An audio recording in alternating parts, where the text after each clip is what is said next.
Pernah dengar nama Nabi Nuh? Pernah tahu sejarah Nabi Nuh? Nabi Nuh, kalau boleh dibilang, Nabi Nuh ini pernah putus asa di hadapan Allah. Ya Allah, hamba sudah dakwah, hamba sudah mengajak umat untuk memeluk agamamu, diajarkan untuk sujud kepadamu, melainkan mereka menentangku, mereka menghinaku, kata Nabi Nuh. Maka dari itu ya Allah, terserah, turunkan bala, silahkan ya Rabb. Tuh ditawarin, Allah jawab, udah gak sanggup ya Nuh, udah gak kuat ya Allah, udah gak sanggup lagi ya Allah. Baik, jika engkau menginginkan aku turunkan bencana atau musibah, maka bangunlah perahu, buatlah bahtera, kata Allah. Buat bahtera pakai apa ya Allah? Pakai kayu. Kayunya dari mana ya Allah? Sedangkan di tempatku ini tidak ada kayu. Dikasih bibitnya, dikasih bibit, dikasih bibit, ditanam oleh Nabi Nuh sampai bertumbuh dengan begitu besarnya pohon tersebut. Ditebanglah satu persatu dan dibuatlah bahtera, bukan di pinggir pantai, di tengah kota. Makin umat Nabi Nuh mengatakan bahwa Nuh ini memang sudah gila. Kalau kita bikin perahu di pinggir pantai atau di tengah kota? Pinggir pantai biar dekat untuk ketemu air, ketemu airnya. Ini di tengah kota bikin bahtera. Akhirnya ini hamba Allah yang mereka yang sakit hati dengan Nabi Nuh, yang gak mau dengar dengan dakwahnya Nabi Nuh, mereka berbondong-bondong. Itu bahtera lantai 1 dibangun sudah hampir rapi, dia berbondong-bondong semuanya. Dia kalau mau buang hajat, buang air kecil, buang air besar, larinya di bahteranya Nabi Nuh. Gak mau di kamar mandinya mereka, enggak, maunya di bahtera Nabi Nuh. Dan tanpa disadari, saat bahtera lantai pertama selesai, Nabi Nuh mau lanjut lantai kedua, di bahtera lantai pertama ini sudah hampir penuh dengan kotoran manusia. A'udzubillahi. Ujiannya Nabi berat apa enggak? Tapi Allah kasih solusi. Kita ujian baru corona kemarin sudah puyengnya luar biasa. Untung kiai di sini nggak ada yang minta ya Allah binasakan corona, tapi dipelihara akhirnya coronanya. Jadi duit sih, betul kan? Sampai akhirnya ada di, kita singkat ceritanya, disingkat nih, kalau dipanjangin bisa sampai jam 4 pagi kita.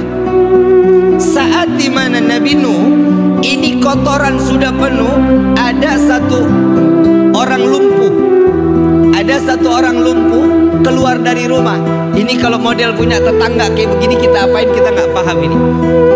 Ada satu tetangga lumpuh, bencinya sama Nabi Nuh luar biasa Pak, luar biasa bencinya sama Nabi Nuh. Saat-saat lagi dimana dibencinya Nabi Nuh, ini orang lumpuh begitu keluar digotong 3 orang, dipangkul 3 orang, ditanya, Tuhan mau kemana? Saya mau buang air besar, katanya. Mau buang air besar ke tempat bahteranya Nabi Nuh alaihissalatu wassalam. Udah lumpuh ngebenci Nabi. Kita punya tetangga begini nih, kira-kira kita apain ini tetangga? Sumpahin mati pastinya. Tapi Masya Allah Nabi Nuh nggak tahu-taunya. Nabi Nuh lagi bingung, setelah ini perahu jadi, saya harus membersihkan bahtera ini daripada kotoran manusia yang sudah menumpuk.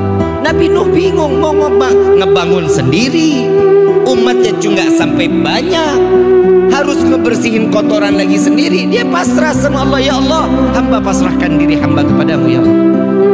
Subhanallah, ini orang lumpuh buang air sampai ke dalam, ditinggal sama yang gendong pegangan tiang. Subhanallah, begitu selesai kepleset Pak, kepleset sama kotorannya sendiri, jatuh terbalik, semuanya kotoran manusia dari ujung rambut sampai ujung. Wa subhanallah, bisa berdiri, lumpuhnya hilang. Keluar dari bahtera Nabi dalam keadaan berdiri, berjalan. Lalu para yang tadi pemandunya ditanya, Tuhan kok bisa sembuh? Tadi perasaan digendong, kok keluar sekarang jalan? Saya nggak tahu ada apa di dalam ini. Ini kotoran, ternyata kotoran inilah yang bisa menyembuhkan saya. Memang dasar nggak punya akal. Allah balikan pikirannya, subhanallah, satu kampung ngerukin kotorannya sendiri. Sallu ala Nabi Muhammad. Masuk nggak di logika manusia? Masuk nggak ke logika manusia? Gak akan masuk. Yang kotorin dia, yang bersihin, mungkin apa enggak? Gak bakal mungkin. Tapi Allah sudah membalikkan hati seseorang dengan penuh keyakinan. Orang tersebut yakin bahwa kotoran yang ada di dalam kapal Nabi Nuh itu yang dapat menyembuhkan penyakit. Sampai kalau kita bilang kinclong lagi. Tahu kinclong? Tahu kinclong? Kayak iklan pencuci piring.